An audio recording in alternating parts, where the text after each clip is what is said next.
back to another episode of the Vital Strategies Podcast. I'm your host, Patrick Lonergan, and today we have the privilege of hosting David Greer, a seasoned business coach with a passion for guiding entrepreneurs to success. David's expertise lies in strategic planning and coaching for entrepreneurs at pivotal stages of growth. Whether you're navigating a plateau or scaling from a few million to 100 million in revenue, David's insights are invaluable.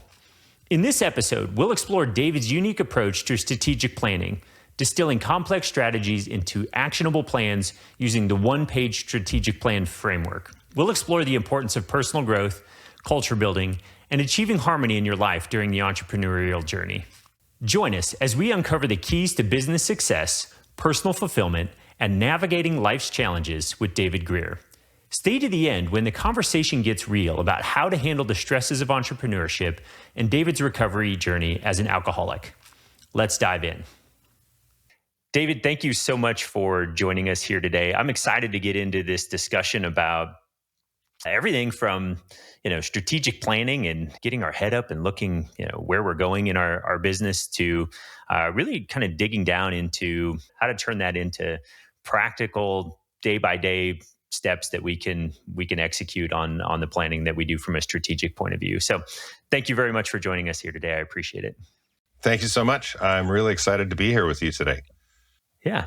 So if it's okay, can we just jump in and talk about strategic planning and how important that is? Because I think as entrepreneurs, we find ourselves, we grow and then we sort of bump into some of these plateaus. And it takes a new set of thinking, ideas, thought processes in general to really get us to a next level. So can you just walk us through a little bit of the value of strategic planning? Yeah, strategic planning is really making a decision about where it is that you want to take the business and where you want to end up and what that looks like. And I use a particular template and framework, which is called a one-page strategic plan, because I think that binders with copious amounts of documentation are completely useless. But if you can boil your whole corporate plan down to a single page, admittedly, you got to print it on double-sized sheet of paper so you can read it. So I use stuff from a guy, Vern Harnish, 2 books, The Rockefeller Habits and Scaling Up. So you can go read those books, right? Yep, great books. Yep. They are filled with useful things. So in the early 2000s, I was an angel investor, and I was looking about 100 deals a year and investing in one, and then I've become part on the board of directors. But and I come from a high-tech background, so I have a lot of high-tech entrepreneurial friends here in Vancouver. And they all kept telling me about this one-page strategic plan. You got to go use it. So I took one of my young software startup CEOs, and Vern Harnish, the inventor of all this, was in town to do an all-day training session. We went to that session, and he presented an incredibly simple idea that blew my mind away, which is look 3 to 5 years out. Like, where do you want to be in 3 to 5 years? What are the key capabilities or thrusts? Like, is it new markets, new products, new services? Is it key hires? Like, is that some of the capability, or do you need bigger plants? Like, what will be required to get you to that 3 to 5 year vision? And then work back to what do you need to do this coming year to set you up? Because you probably, you're not going to get all the stuff done that's in a 5-year plan. But what are the critical things that you need to get done this year to set you up for where you want to go? And then once you've set those, what do you need to do this quarter in order to achieve your goals for the year? Now, I joined a young software startup when I was still in university and as the first employee after the founders. And I liked the place, stayed at 20 years, grew it into a global powerhouse. And, we did strategic planning the way I think a lot of people do it, which is, well, what did we do last year? Can we incrementally make it a little better than next year or than last year, and keep moving it forward? And, we did that for 20 years and we were hugely successful. So I don't want to knock it. We also, I wonder how much stuff we left behind because we didn't do a little bit more. And we had a relatively stable, we specialized in a particular computer system and it was somewhat stable until the very end, and when it wasn't. Like if your markets are growing at 20% aggregate per year and your business is not growing at 20%, then you are losing market share. But that's a strategic analysis. Like you don't do that if you're just answering if you're like going great guns, if the market's growing, then you probably have a lot of demand and you're probably having trouble keeping up. But you might also still be losing market share, and maybe over time that's a bad thing. Like I don't know, but if you don't step back and look at this bigger picture and this 3 to 5 year vision of your markets, and in Vern Harnish's world, strategy equals marketing. Like understanding your markets, understanding your competitive advantage, which in a scaling up world is we call 10x. Like if you're not 10 times better, then like you probably have work to do. Yeah. Yeah. And one thing you touched on that I think is super important for entrepreneurs is we can have our nose down, just continuing to grind. And one of the things we've discussed earlier was conscious intention. Like, let's be really intentional on where we're going. Let's get up and really look. Otherwise, it's like, we could just keep doing the same thing over and over again, making some incremental improvements. But is this really where we want to go? I think that's a really important piece to this whole thing, is stepping up and really thinking about, like, do I enjoy this path that I'm on? And am I going to be happy if we get to that destination? So, yeah, I think that's an important distinction there. That's great. And so a lot of entrepreneurs are like me, we get bored easily. And what we actually thrive on is the next challenge.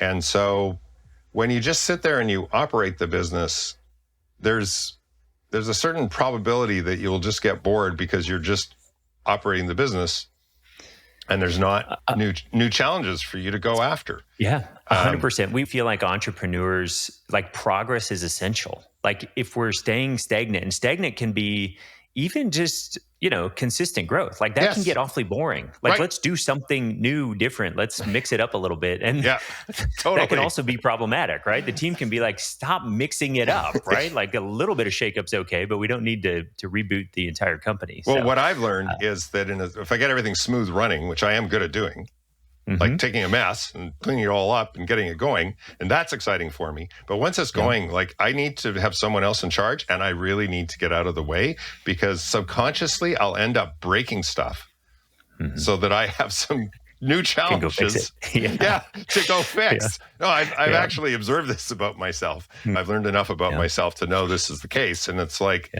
no, you need to go find something new in your life. It's a new business, a new activity, a new, something. Because for most of us entrepreneurs, that's really what we thrive on. And also a lot of entrepreneurs thrive on that kind of, it's not so much me, but that early stage where like you're finding those first customers and you're figuring it out, and like product market fit and like all of that chaos, which most people like is just can't handle, and full of uncertainty.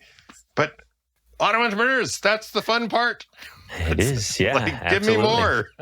Yeah, absolutely. So I want to go back to something you said about cleaning up the mess. Like there's lots of, I'd like to talk a little bit about what you see as the mess in a lot of businesses that you come across, because I think, there's probably some consistent issues that pop up for businesses. I'd like to just talk through maybe what a few of those are, and then what you do to clean those pieces up. Sure. So I didn't get to the last piece of the one-page plan and the Rockefeller habits. So you do 3 to 5 years, you do a year, you do a quarter. And by the way, you're looking at no more than 4 to 5 like goals in each of those areas. So one of the things I see a lot is entrepreneurs try and set too many goals, like for a quarter. So many people have said you grossly overestimate what you can do in a day and a week and a month, and underestimate what you can do in a year and 2 years and 5 years. If you just stick with it and stick to a vision and a direction you're trying to go in. Yeah. There's some interesting data out there on that point that says if you have 5 to 10 goals, you accomplish almost none of them. 3 or 4, you get a few of them done. 1 to 2, your percentage goes up dramatically. And it's like, just focus on the things that are critical to moving your business forward, and that consistent progress will make a huge difference. So yeah. So what's that. the biggest question I think for entrepreneurs and leaders is, what's the number one thing? I mean, it's literally boils down to what's the number one thing. And everybody loses sight of that, right? I take them off site. We come up with the plan. We decide what the number one thing is for the quarter. And then they start achieving the other goals. And I ask, I have my monthly meeting. Okay, number one, where are you at? On track? Yep. Right. Are you ahead? Behind? Right. And do you think that's because the urgent gets in the way? There's important and then there's urgent, and we sort of get sucked into the urgent things of life in the business. There's definitely that. And I think maybe before we started, you were mentioning about habits. So to me, this is a really critical habit question, which I ask entrepreneurs when I'm working with them. So we come up with this plan. We know what the number one thing is. And maybe the entrepreneur maybe not assigned that task, although they're still obviously responsible for making sure that it comes to fruition. But I'll ask an entrepreneur, so how many of the best hours of each day of the week are you putting into the strategic goals for the quarter? Mm-hmm.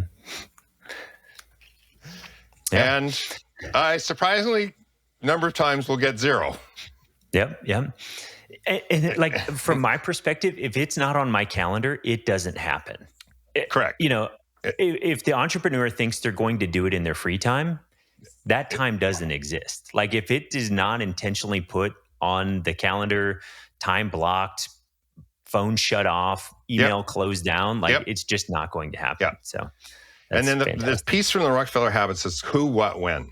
So the idea is you have, like, at the end of a quarterly planning session, you sit down and you create like your who, what, when for the next week, and like the things that you can see like over the next 3 to 9 weeks that are going to, be critical milestones in achieving your goals for the quarter. And then the idea of a weekly meeting is you get together, you take a few minutes and celebrate the wins and the stuff that's going well, and a positive cultural story. And then you get into debate about, what's not going well, what is. You got the most expensive, most talented people in your company in the room. Like, it's not about just reading. You don't want anyone reading a report, and right? Like, you want them debating what's going on. And then you want the last half to be updating the who, what, when for the next week for the group. And it's really an art, because you only want things in the who, what, when for the management team that are that most of the people in the management team need to be aware of. Like, if only 2 people need to be aware of, needs to be on their to-do list, but not necessarily the groups. And then the entrepreneur needs to make sure that his critical items are on there. And then he has to make sure, even if he's not chairing the week, I think it's best if the chairperson is shared around in that meeting, but everyone has to hold each other accountable to doing that. And you asked, so chaos comes because people are not accountable, and also because they never write things down. Yeah. See, if you don't write down a quarterly plan, and then 3 weeks later the entrepreneur changes their mind, which they always do, because there's some shiny red ball that happened to go by on their way into work, then like, left turn, 3 weeks later, right turn, and not that discipline and focus to keep going. So like the things you talked about, keep putting things in your calendar, or only doing things in your calendar, that's a discipline. And like, that's a really critical habit, but you have to really work to build that level of discipline and habit. It doesn't just come naturally, I don't think, to most human beings. Right? So it's something where you really have to consciously work on it. Yeah. And I think I think there's also a discipline and habit that comes to not just writing it down, who's responsible for what by when, but really, like, that accountability piece matters. And I think it starts with personal accountability. Like, if you're going to lead your team, did you follow through on the things you said you were going to do? Yes. And then I think leading that meeting also takes some skill that can be developed over time too. I think we think, meetings, it's not hard, but like keeping it on schedule, on topic, following up, ending it up on who's responsible for what by when, like is a critical piece to those meetings to make sure it wasn't just a fun conversation. And now we're missing out on really driving the business forward. So I think those things are, I think maybe even underestimated, like you were talking about, like the discipline of getting it on the calendar. Like same thing with running those meetings well. It can be a little bit of a challenge to get good at it first. So I love the fact that you're rotating that chairperson around. So, and another, like a suggestion that from both my meeting practice, coaching practice, always start a meeting with something positive, like a win, because it resets. If you're going to go dig into the biggest challenge, it helps remind you that you just climbed K2, even if the next challenge is climbing Everest. It's like, oh, right, like we know how to climb really big, very difficult mountains. And then at the end of the meeting, which is what I do at my coaching calls, is I ask, so if we have this management meeting, what I would do after getting agreement on the who, what, whens, is I go around the room really quickly and ask each person, what's your biggest takeaway from our meeting today? Like, what's your biggest takeaway or insight? And oftentimes it's really surprising to the individuals, like when they don't really think about it. They just blurt out like the first thing that comes to them. And then for some of the other people in the room, it can be really eye-opening to like hear someone else's like observation, like, oh yeah, they're right. Like this was this aspect of the business we weren't understanding. And this really is a massive insight.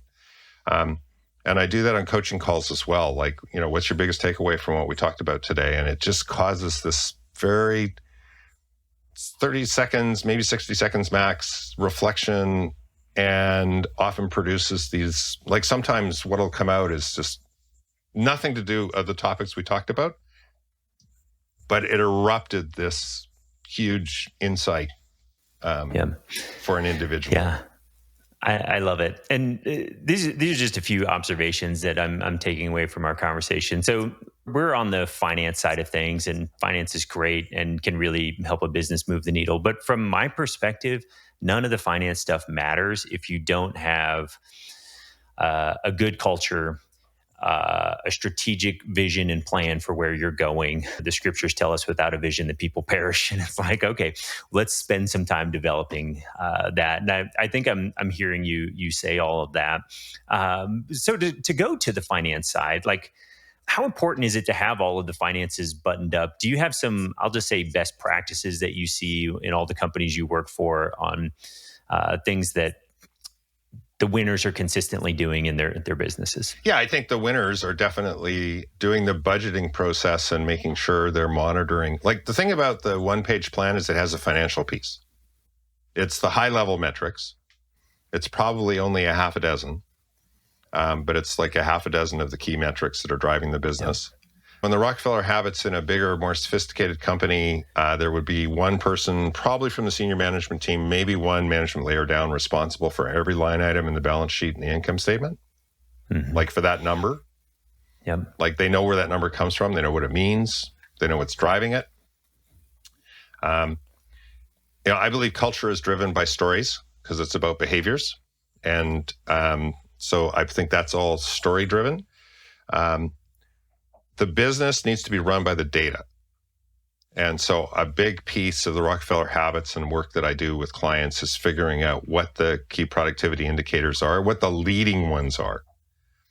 And the financial statements are great, but they're like trying to drive the business by looking in the rearview mirror. They tell you where you've been. Like if it's a well-run business, I would say by the 15th of the month, the entrepreneur should be able to probably within 2 or 3% predict what the revenue is going to be for the month. Sure. Yep. Because they have enough leading indicators to know, it's like if it takes time to make, if they make stuff and they know how long it takes to make stuff, then they know how much is in the pipeline. They know how much capacity they have for the last 15 working days of the month, whatever that is. And so they can say that, this is what we should ship and this is what we should invoice. And that's when they really get good at it. That's, those KPIs are indeed very predictive of where you're going and tell you when you're off course or not. My former coach, Kevin Lawrence, who is one of the top scaling up coaches in the world, some of the really big, he works with, billion-dollar companies. So some of the entrepreneurs and companies he's working with are now working on 10-year budgets. And he said going from 5-year to 10-year has been just a complete, he says it's brutal work. Like, it's really hard work, but it just has been game-changing in planning for some of the business he's working with. I don't know the specifics of that. For me and Stage Status, where a lot of my businesses are, trying to just get them to do a budget and then actually and not as just an exercise, but you're doing a budget. So every month you can see this was your plan and how are you doing against the plan, right? Yeah, absolutely. And as a reminder, entrepreneurs, the number one reason you go to business, you run out of cash. And so if you're not on top of your finances and what's going on and what your bank balance is, then I tell you, you're at risk. 100%. And most of the clients that come to us for they've got a tax problem, but the number one thing we're focused on with our clients is liquidity. I'm not going to solve your tax problem at the expense of liquidity. It is, like you said, the number one reason that businesses go away is they run out of cash. They can't pay payroll, can't buy more materials. It can get ugly. So we work really hard to maintain that piece. I think that's So Jim fantastic. Collins' book, Great by Choice, in the businesses that he studied, and he's incredibly methodical. Yep. But all of the successful ones that he studied had 5 to 10 times the cash reserves of their peers. In their markets. Yeah. And the way we look at it, it's if times get tough, which they will, economies go through cycles, right? And we get caught up in those. And so if times get tough, it allows us to survive. That's step one. Let's just make it through this thing that we didn't see coming. And then step two is if we survive, now we can thrive because all of our competitors that don't have the cash on hand, now we're picking up their assets for pennies on the dollar, right? Now that's when the opportunity exists. It's now all of the upside happens on the buy, if I buy it right, the business, the asset, the piece of real estate, that's where I make my money. And it's there's no better time than when the economy's in the toilet and everybody else is struggling is to come in and pick up those assets. Because that's when the great deals are. I love that. Right. Yep. Absolutely. So you also talked about, and I love this. So one of the things that I think we see entrepreneurs run into is this, how many people report to the entrepreneur and how to manage that, I would love to think I could manage 10 direct reports, but I think that's somewhat ridiculous, right? All of a sudden I'm losing track of what people are doing. So can we talk a little bit about how to manage direct reports and what how to hand some of those things off as time goes on and the business continues to grow? I'm pausing because it's like how to unbundle that because there's so many kind of aspects to it. Absolutely. So you're correct. I think I don't know what the magic number is. It's probably around 5 or 6. And just lines of communication, right? And it's hard. In the Rockefeller House, we talk about and in other leadership books, the number one challenge of high growth businesses is the next level of leadership.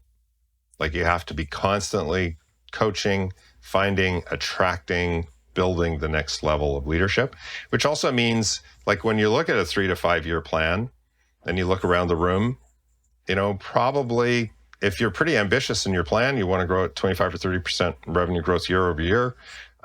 Probably half the people in the room won't be there in 3 years because the business will have grown because they can't grow at the pace that the business is growing, and nothing against them. It's just, and as the entrepreneur, you have to be aware of this. And that's part of your leadership role. The other piece that's more, I guess, kind of straightforward is when an entrepreneur, so if we talk about owner founders, started a business, grew it, just as that cohort. Well, you did everything because you had to do everything, right? Yep. So you figured marketing, sales, production, right, all of it. Yep. Every damn thing you figured out. And you're a smart entrepreneur because you're still in business. So I know you're a smart entrepreneur because you figured it all out. Yeah. But now you're in the growth phase of the business. where, you're proven, there's demand for your products or services. Now the challenge is you got to start hiring people who are better than you. Yeah. And so for a lot of entrepreneurs, that in itself is threatening. Like, what's my role if I have all of these smarter people?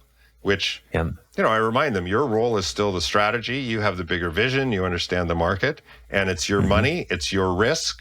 Like, you're taking all the risk, right? So right. Right. Like that's a huge piece of it. Right. And you're not asking them to take the risk. So, so be okay with hiring people smarter than you.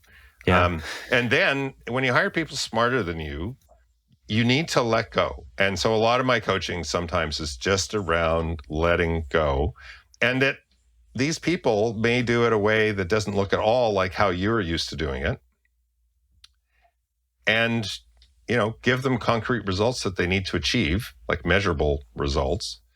And, let their behavior, let them achieve or not achieve the results, prove whether they're on the right track, and let them do it.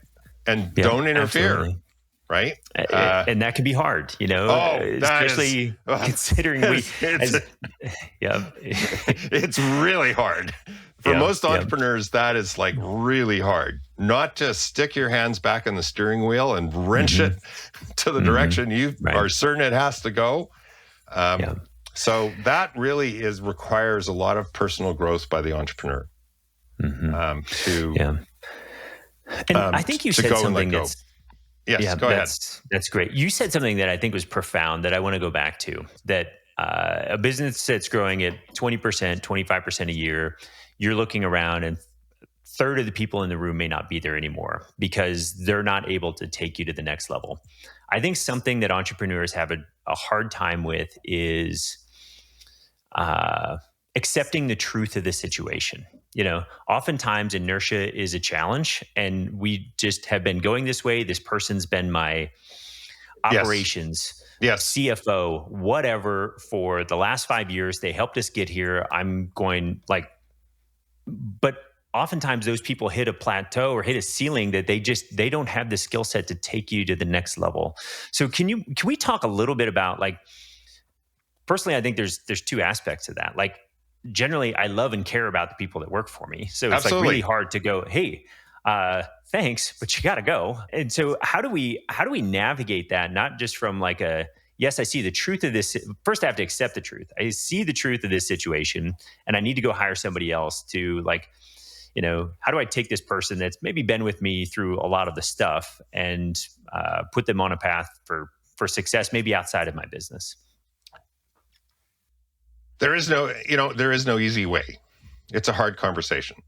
And then if that person also is like a friend, if there's other interpersonal, which often is the case, especially if you brought in a friend who then grew and helped you grow the business, but you just get to that point where it becomes clear, right, that they can't do it. Again, it's not that they can't maybe get there, but they can't get there fast enough. They can't get there at the rate that the business needs to have that level of leadership. And, I think you just have to have the tough conversation, and then you need to be kind and caring about, is there another role inside the company? This person has a lot of valuable knowledge. And I've seen very successful transitions where they moved underneath another senior, a new senior leader came in, and maybe it's in a different department. They went under them and actually better use of their skills. Or you just really, help them to find the next opportunity outside of the company. There's lots you can do to help them, coach them. And I think that's a really good point. If we go back to Jim Collins, right? We've got to have the right people in the right seats on the bus. And it's okay, this seat may have somebody else in it, but maybe we can look around and find another seat for you. And if not, this isn't going to be a situation where I just kick you out. Let's figure out a transition plan where you can have time to go interview. I will give you all the recommendations. I'll make introductions. Hey, this person's been fantastic. Let's help them along on that next chapter of life. I think that's an important distinction. So good. And thank you. I want to go back to the start of how you introduced that kind of topic because I think it's one of the things I work on so hard, especially with my facilitation clients, is what I call facing the brutal facts. So again, there's building trust among your senior leadership team. Like, they're not going to put the most brutal fact on the table if they don't trust you or the other people around the table to honor it. What's often true is the brutal fact is that the entrepreneur needs to change. Yep, 100%. Right? Yep. And until the entrepreneur is ready to hear that, or somehow, that's sometimes where hiring an outsider like me as a coach, I won't know any of that. But over time, as we work together and, the situations come up, I can often just gently shine light until like the brutal fact is like staring the individual in the face. And, David, I think I need to change. I think you could be right. Yes, absolutely. Yeah, no. And I think that's you're making a really, really important point. If we think about, I'm just going to call it coaching in general, right? Let's use my golf game as an example. I have a very subpar golf game. I've got some golf lessons in the past, and it's helped tremendously. But I'm swinging the club what I think is properly, right? If I thought it was wrong, I would do it different. But I'm swinging it correctly in my mind. But for what you believe, right. When somebody gives me feedback, like, no, this thing is happening, and here's a video of it. It's like, oh, okay. Now I'm exposed to the truth. Now I can start to, like, when I accept the truth, now I can start making some changes. And I think that is a really important thing. In my mind, underscores the value of having a business coach in your life, because who's willing, like, you would have to have a really special culture, where somebody can come to you and say, hey, you're missing this thing, and then you accept it and be able to, like, move forward. I have worked with entrepreneurs who can do that. Yep. Right. Yeah. And but they're not a lot of them. Right. Absolutely. And, I think about core values. Like, one of our core values is love for our team, clients, and community. And we think about, if I love you as a team member, like, care about you and want the best for you, I'm obligated to tell you the truth. Yes. Right. Like, hey, here's something you're not seeing that we need to work on so you can be the best version of yourself. And so, again, I think that culture can take time. It takes work to build that trust, to be able to speak into people's lives in a way that matter. And even then, it's hard to give that communication upstream to the owner, leader, entrepreneur. And if they don't accept it right away, it's hard to keep coming back, right? Like, it's easy to go down. We can, as leaders, we can go, hey, you're not seeing this thing. Let's work on it. And then when they still aren't getting it, it's like, hey, we need to keep fine tuning, right? Like, but as entrepreneurs, we can dismiss those things and like they're not a problem. And I think having somebody like you in their lives, where we can work on a strategic level, and then all the way down to, like, what are things that I need to do personally and professionally to like be a better leader tomorrow, are really important. So yes, exactly. Right. Exactly.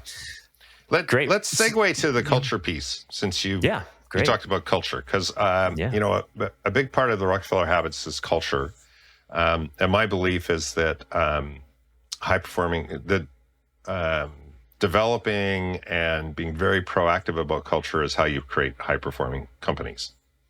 And my work, when I first work on strategic planning with an entrepreneur, I'll work with them on what I call a discovery process. Like, the culture will already be there.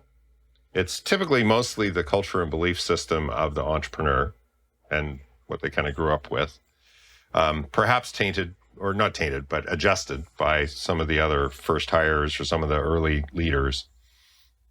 But I think it's really important to make the culture explicit rather than implicit. Right? And so we ask questions like, who would you hire again in a heartbeat? And what are their characteristics? Like, tell me more about why you'd hire them in a heartbeat. Or Jim Collins' exercise is the go to Mars exercise. Like, you're on a spaceship going to Mars. Who around here are you taking with you? Yeah.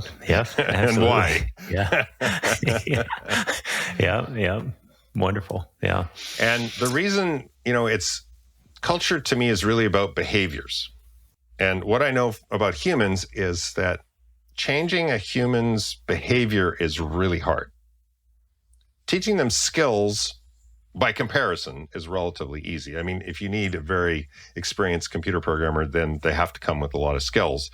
But if they, really highly driven cultural organizations, if you do a mishire, will eject that person like a virus. Like, because they're toxic, they're disruptive, right? And I work with clients to try and over time, like, build policies. They often won't do it at first, but they'll often do the hiring. But so, like, you interview for cultural fit first. I mean, you might have some filter for the skills, so at least they're at some floor that you can live with. But then you really dig into the cultural piece. And there's ways to do that in open-ended questioning. And you'll fire for egregious cultural violations. I agree. I think about our work lives. We spend so much time at work. If we're working with toxic people, man, what a life what is a too grind. short. It burns you out. It's just not worth it. Plus, when you hire people who all have the same belief system, which is what they have, if they are all operating in similar cultural way, like, you don't have to oversee them as much. You don't, like, it's just, you don't have to communicate, like, because we're going to behave in certain consistent ways because we all share this culture. And so that's part of what makes it all gel and go faster. Yeah. Right? Absolutely. Yep.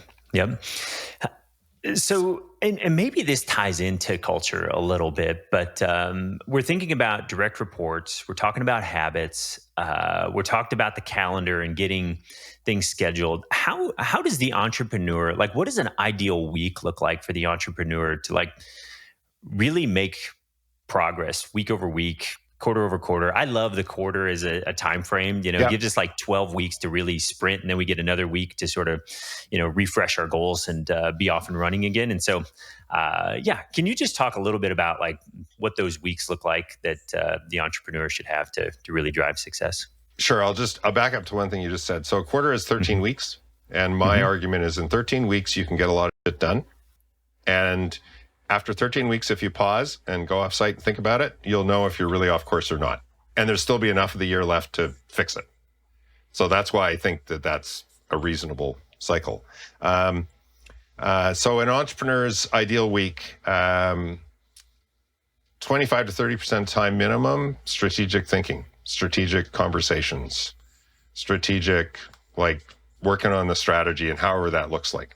That might be talking to key customers. It might be talking to key suppliers. Like, it's not just like sitting in your room with everything turned off and you're, like, thinking. And by the way, walking down by the river where I live, by the ocean and the mountains, that may be 100 times better, like, for your thinking and being creative and coming up with the next idea. And, like, so maybe you need to be doing that at least an hour a day. And on that point, real quick, there's a book called Rest, and it talks about how the great creators, writers, thinkers, they would spend 2 or 3 hours really working on their craft, and then they would spend a lot of time walking, and that's where, or just letting their subconscious work while they were painting or doing something else, and that's where a lot of the great, like, thoughts came to them. It wasn't the, like, actual production. It was like, I took it to a point. Now I'm going to go just spend some time enjoying nature, and their mind is continuing to work on the problem at hand, and they come up with solutions that wouldn't happen if they were still engaged in, I'll call it, the day-to-day work. So I appreciate that observation. Yeah. So for me, it's the shower. It's sleeping on it. Like, always sleep on a big decision. It'll be clear the next day whether you're, you'll wake up and know. Absolutely.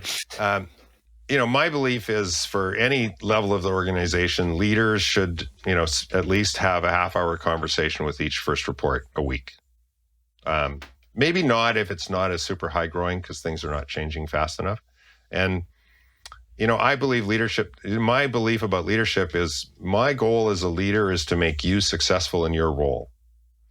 So I need to find out what's blocking you. And it might be your own belief system. It might be your skill set. It might be the resources that you don't have access to.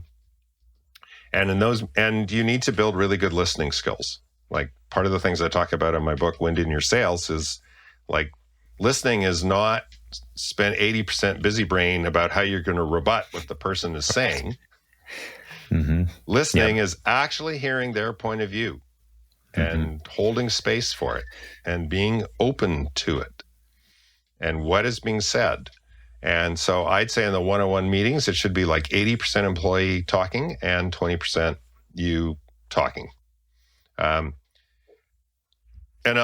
I think this is a really, really important of an Entrepreneur's Week, which is why I want to talk about it just a little bit more. The other thing is, again, owner-founders who grew the business know every aspect of it. So the default tends to be someone asks a question, you just answer it. And so what happens is for your first reports or any other employee in the organization, there is zero like motivation or to go figure out the answer on their own. Because, hey, just go ask David. He'll tell you the answer.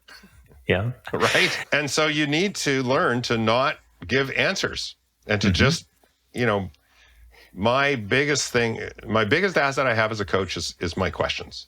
Like that's really all I got is curiosity and questions. And get better at asking questions and coach people over time. Like if you're going to come to me with a problem, I want you to suggest at least 2 possible ways that can be solved. Yeah. Right. I love that. So that's my wife. She's got an organization that has 400 employees, and she was a hospital administrator at one point in her career, and she was overwhelmed by all of the questions. And she was like, it was amazing what happened when I said, I'm happy to problem solve the question with you, but you've got to come with at least 2 solutions before we talk through it. And she was like, nobody started showing up anymore because they problem solved their own issue because they engaged their brain for a second and went, oh, yeah, it's clear what I should do. I'm just going to go do that thing that is obvious. So that's a wonderful, but again, wonderful thing that leaders for someone who's used to always just giving the answers. It's actually it's that awareness. You got to start being aware that you're always giving the answer, and you've got to learn to stop yourself. Right. Yeah. So it's another piece of personal growth. So, that at least 25-30% of your time on strategic work. You've got your weekly management meeting. You've got your probably half a day of one-on-ones with your first reports. So that probably gets you to 60% of your week. You want to leave 20% of your calendar unallocated, is my kind of rule of thumb. So that's like 1 day out of 5 business days. And then, we've got stat holidays and stuff. So we end up with more 4-day weeks than you think. Right. But nominally 5-day work week, 1 day, you leave flex. I mean, not necessarily a day, but some flex in your calendar to deal with emergencies and stuff that will come up. And then if you own one of the rocks for the quarter, then, that may not fall into the 30% strategic because I'm strategic. I'm more the 3 to 5 years and the year and the big picture and, the bigger picture stuff, but you may need to, do block and tackle on a particular goal for the quarter that's your responsibility. So that'll easily consume whatever that 20% or so that was unallocated. And that's, as a leader and the leader of the entire enterprise, you have to get out of operating. I'm talking about a business that's now 20, 30, 50, 100 employees, right? Right. You got to be doing a lot less operating, and it's mostly being the orchestra's director, right? Yeah. And orchestrating. That's where your value is. 100%. And there's still a lot of value in management by walking around. Or, there's set times where you leave your door open. Anyone can come in and talk to you. Yep. Yeah. Yeah. No, that's fantastic. And I think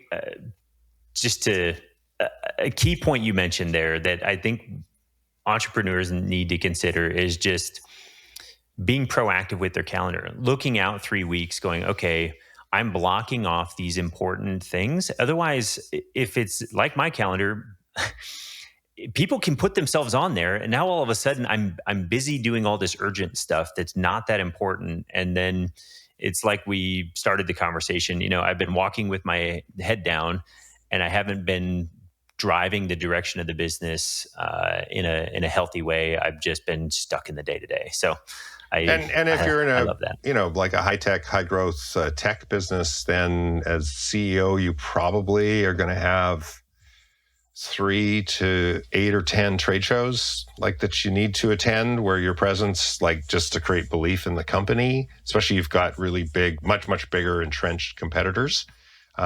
So like those consume, a lot of your time. And again, it's like, oh, I'm going to have to go fly to Europe to be in this trade show 2 weeks from now. So you got to back up. Like, so what's that going to do to my key quarterly rock that I'm supposed to be executing here?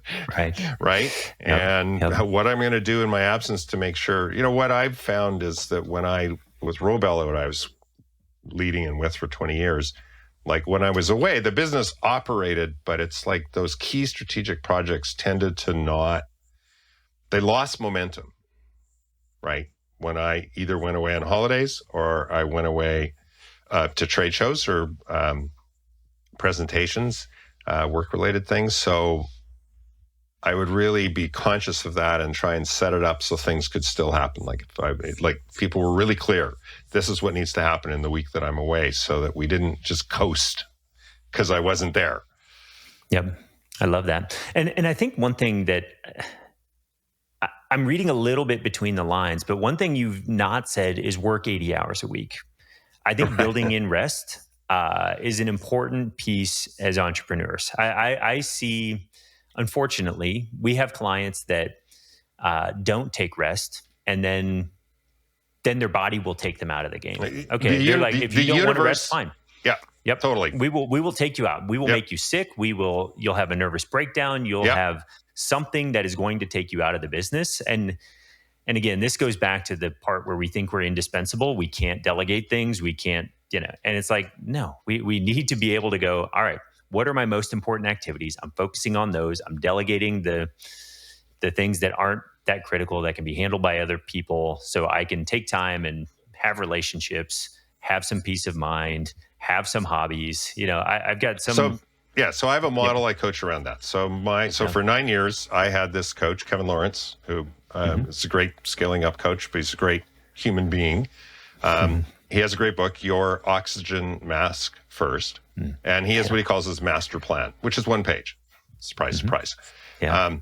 And here's the thing Kevin asks of us, is that we look at our lives in 3 fundamental areas. So we look at like our business, career, finances, that's one bucket. And then we have our life and relationships, our friends, our spouse, our family. And most entrepreneurs are super passionate actually about both of those areas.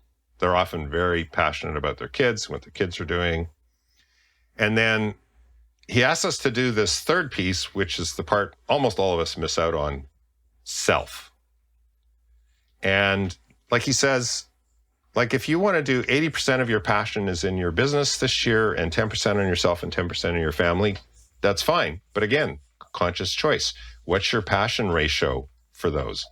And here's my experience personally and observing others, is that we're super passionate about the business, we're super passionate about our life, and we literally squeeze ourselves out of the middle. Like we do not do those things. And sometimes you have to remind yourself, like, what did I do as a teenager? Like that I really liked, or in my early 20s, right? Yeah. So I'm guessing for you, it might be golf.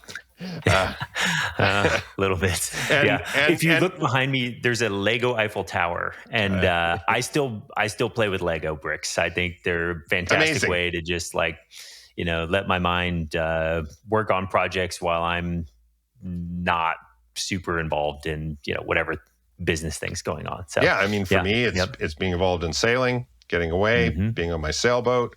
I know of an entrepreneur, like indirectly, who like every spring goes and shops for a new motorbike, buys a new motorbike, does 1 or 2 road trips through the summer, and in the fall sells his motorbike. And people say, well, that's really expensive. Like, it depreciated but this is what makes him work. Right. Like Yeah. in the spring, going and seeing the new models, going into the shop, smelling the smell of the bikes and choosing which one and getting it set up just the way he likes. And like, that is the process that works for replenishing him. Yeah. Yep. So again, no judgment, right? None. Like just figure out like what is it? I have another person I know goes to movies with his brother.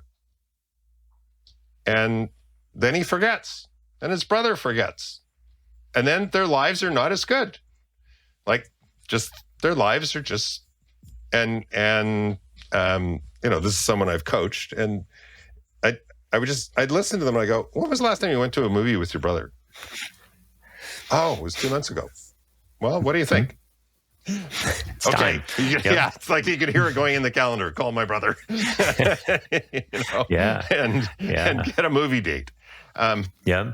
So it's finding those things and then making sure you do them. And people say to me, well, that's so selfish. Well, here's the deal. If you're not selfish, like you can be selfless and give all to your business or all to your family. But in the end, if you do that, like forever, you will crash and burn, right? Like the only way to be there for other people is to first be selfish for yourself and to make sure that you are replenished physically, emotionally, spiritually, and mentally, right? Right. 100%. Like if I'm not well, it's really hard for my business to be well. It's hard for, my relationships to be well. And let's just use a business example, right? Like if all of the cash gets sucked out of the business, right? That's an unhealthy business. It's not going to last very long, right? Totally. So it's like, okay, we've got to maintain an appropriate level of financial health in this business. And if we don't take care of it, it's not going to take care of the rest of us either. And it's the same way with us. Like we've got to take care of ourselves. And I think this leads us to sort of the next part of this discussion. And I think you can speak with some authority on this. You've got some history that you talk about of alcoholism and how you've dealt with that. And I think as entrepreneurs, we've talked about the stress of running a business. It is not easy. Most people actually shouldn't do it. Financially speaking, it's better to just go get a W-2 job, right? The success rate's way higher than running a business. And so dealing with all that stress, if we don't find a good way to take care of ourselves, can manifest itself in, we can be workaholics, we can be alcoholics, we can have a gambling problem, a sex problem, a whatever problem, right? And it's like, we need to find healthy ways to deal with those things. So do you mind just sharing a little bit of your journey and how that plays into this? So for your listeners, I'm an alcoholic and I've been in recovery for some time now. But congratulations. Thank you. It's not easy. But for a very, very long time, I was in complete denial. And so that's the first really big challenge is, at what point are you willing to admit that you have a problem? I was a daily drinker for, at least 20 years. And alcoholism is a progressive disease. So it got worse and worse over time and I had to consume more and more. And there's even neurological reasons why that happens to us. But I was in such deep denial, Mondays I would go to the local liquor store for the supply for the next couple days, and Wednesdays I'd go to the one that's a little farther away. And Fridays I'd go to a different one because, the same person kept selling me that booze. Well, they might think something of me. So there's a part of my brain that's like doing this. And at the same time, another part of my brain that is in complete, denial. Yep. And this is the weird thing about, mental health and about, alcohol use disorder is a mental health problem. It's officially diagnosed, right? And, it's not a moral failing. And alcohol is particularly problematic because it's socially acceptable. acceptable, right? Yeah. And it's one of the few things, like if you stop eating bananas, no one says to you, well, why did you stop eating bananas? Here, have a banana. Yeah. Don't you know how good bananas are for you? You stop drinking. Well, why'd you stop drinking? What, is there something wrong with you? Oh, here, have a drink. Like, man, which makes it that much harder to stop. That coach, Kevin Lawrence. So, I went to my first, we've been talking a bit about Rockefeller Habits and Vern Harnish and his stuff. And I went to this event in 2007 to learn about Vern and his stuff and the one-page strategic plan. But at the back of the room were two coaches. And I talked to both of them. And one of them made me more uncomfortable than I'd been in a number of years. And that was Kevin Lawrence, who I've mentioned a few times in this conversation. And I had tears in the corner of my eyes. And after I sold Robel, we did a big adventure. We commissioned a sailboat in the south of France, and we took our 3 kids and we homeschooled them for 2 years while sailing 5,000 miles in the Mediterranean. But, I came back and I did this angel investing, and what Kevin pointed out to me was how completely unfulfilled I was. I had joined this young software startup, and, by 25, I was already in the floor of trade shows, like giving demos, the majority of the demos, and selling software, and like doing all these things that, I learned how to do. And to try and coach someone, it was taking a year to bring him up the ladder. So anyways, Kevin gave me his card. It was by my phone for probably 3 weeks. And every time I thought of calling him, the phone weighed, I don't know, at least 10,000 pounds. Yeah. And very, very thankfully, Kevin called me. And that started our coaching arrangement. And we worked together for a total of 9 years, but we worked together for 18 months before I finally got to a point where on the night of January 26, 2009, I drank my last beer, and I'd kind of planned it all because I'm a planner. And I sent an email. My mode with Kevin was I would always send an email message the day before saying what the topic for our coaching call the next day would be. And I said, the topic of our call is my drinking. And that was the first admission of defeat. And the thing was, I built such a strong trust relationship with Kevin. I knew the jig was up because he would never let me off the hook. And the next day, we had a coaching call. And Kevin coached me to give a try to 12-step recovery. And I agreed to go to a meeting before the end of the week. And it was a Tuesday, January 27th, 2009. And being the overachiever that I am, I looked that afternoon. I knew I was going to a networking event downtown, a technology networking event presentation. I knew it would be finished by 8.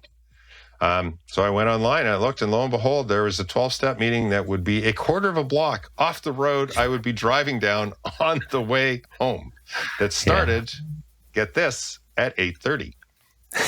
Perfect. So I went, and that was my first meeting, and I kept going back, and a month or so later, I made that what's called a home group, which is the group you commit to going to every week.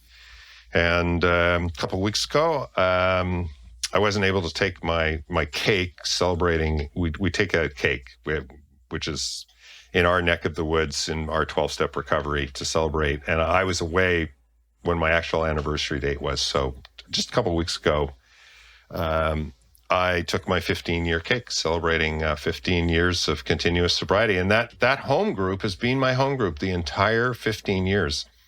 And when I took my cake, 2 of the people in the room were there the night that I walked in.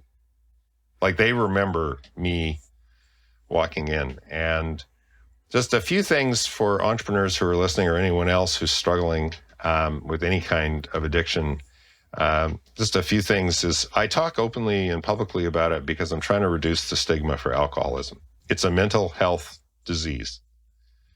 And, what I've learned is that no matter where you're at and how hopeless it seems, there is hope. There is a solution for you if you want it. But what I've also learned is that none of us get sober alone. Right. Like Yeah. And this. I think that's a really important thing. As guys, I'm going to speak about guys. We like to keep things in, right? Like we don't want to talk about our problems and show any weakness. And like I've seen tremendous value in having a group of guys that I can be intimate with. Like, hey, this thing's going on in my life that I don't know what to do, and I need some help. And it's like they can show up and help. And I think you saw that with your home group, right? Like there's people that were willing to show up. If the chips were down and you needed somebody, they would be there. And there was some accountability and there was some structure around helping. Everybody was just moving in the same direction, right? Like I think that can't be underestimated either, the value of our peer group, right? Like if everybody in our peer group, like the 5 closest people to you, if they smoke and drink and are overweight, guess what you're going to be? A smoker, a drinker that's overweight, right? Like you've got to make some changes on those groups of people you hang out with. And I think today, in at least Western society, this like to have a group of people around you who can hold space for each other, and where you can be emotionally vulnerable. I think it's difficult to find, and then I think as guys, it's like 10 times as hard to find. Like in addition to my home group, I found a men's step group that met every week. And read from one of the books of literature. And I have heard, and I've been part of that group since about my 8th week of sobriety, and we still meet every week. And the level of emotional sharing, like, and what's really going on, not what we show on the surface, like what you were talking about, right? Like really what's in our heart, what's really hurting emotionally, and to be safe, like I can share with that group anything and know like it's never going to be used against me. It's right. They will honor it. Right. It's everybody's there for you. Totally.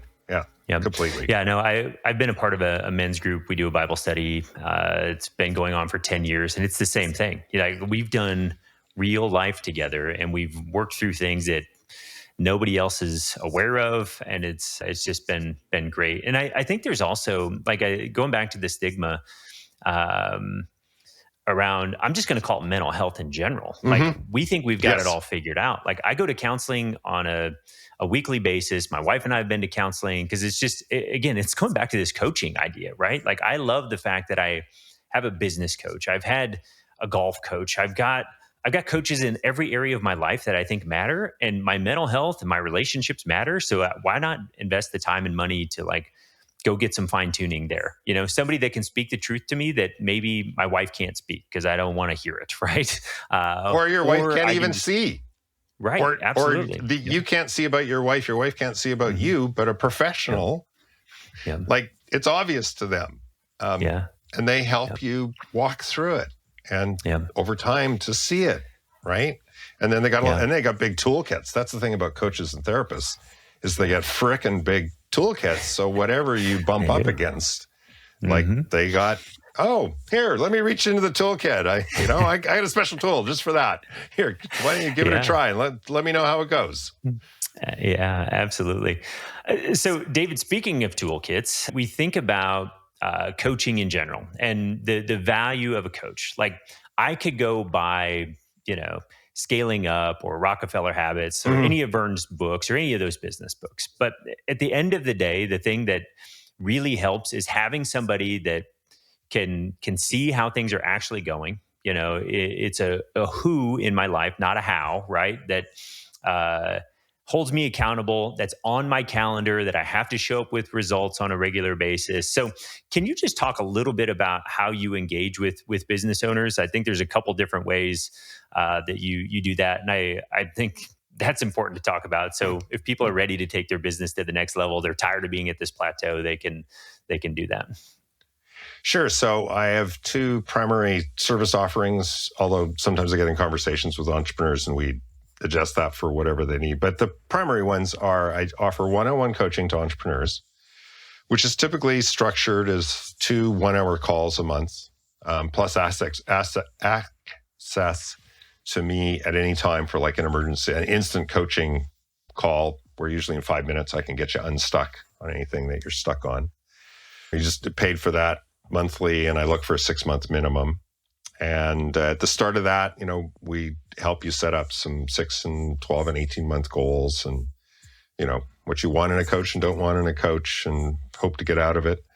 And then I offer a strategic planning service, which looks very different. So that's always with the entrepreneur and their senior leadership team, and requires an initial 2-day offsite to do an annual plan.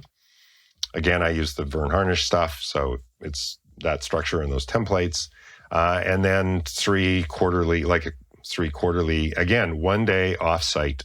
I look for a minimum 12-month commitment, because that strategic planning piece, you need to commit to the process, and you need to really stick with the process over time. And then you see benefits immediately. But the really hockey stick, shoot out the stars kind of benefits, 12, 18, 24 months in, if you stick to the process. Right. So, absolutely. So that, and then that one's priced differently because it's a different product, right? So those are my 2 primary ways that I work with entrepreneurs. Mm-hmm. Yeah, no, that's fantastic. And, I've been doing business coaching for 9 years, and I think it's just a critical piece to business success. So can you give us an idea of what's an ideal, or who's coaching ideal for? Like where's that business at from a revenue perspective, number of employees? Where would this strategic planning, maybe just walk through those 2 different offerings if there's a different sort of... Yeah, so generally I look for owner founders, have grown their business, you're at least 10, 20 employees. I think a lot of the value I bring to the table is the interpersonal piece, and so I generally don't coach solopreneurs. It's always, you've got people, and usually there's people issues, because we're humans. So there's always people issues. Yes, absolutely. It's where they are. And then, strategic planning, because it's a more expensive service and it requires a lot more commitment. I look for companies that have got $500,000 or $1 million in profit and are really looking for more structure to take them to the next level and to really accelerate their business and really grow their business. The one-on-one coaching is really anyone. I meet a lot of entrepreneurs that need help, and a lot of them are not open to help. So it's an entrepreneur who's stuck on something really hard or is in crisis, and gets to a point. This is what's like me. I got sick and tired of being sick and tired in my drinking. So it's kind of an entrepreneur that's sick and tired and being sick and tired of the same problem showing up over and over, or really getting stuck, in either the same or a place in their business, and is just open to another perspective. I don't have the answers. I know you have the answers. It's just I'm there to help you find them and to give you perspectives that maybe you've never been able to see about yourself and your business. Sometimes I tell people about themselves and their business, and they're shocked. They're to me, it's just patently obvious by the success that they have that this is true. Yeah.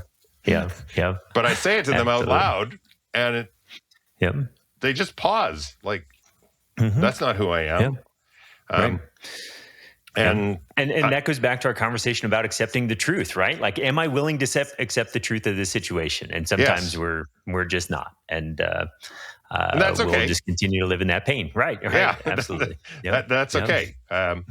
But sometimes, we get open to new possibilities, and once we're open to new possibilities, then almost anything is possible. Yeah, I love it.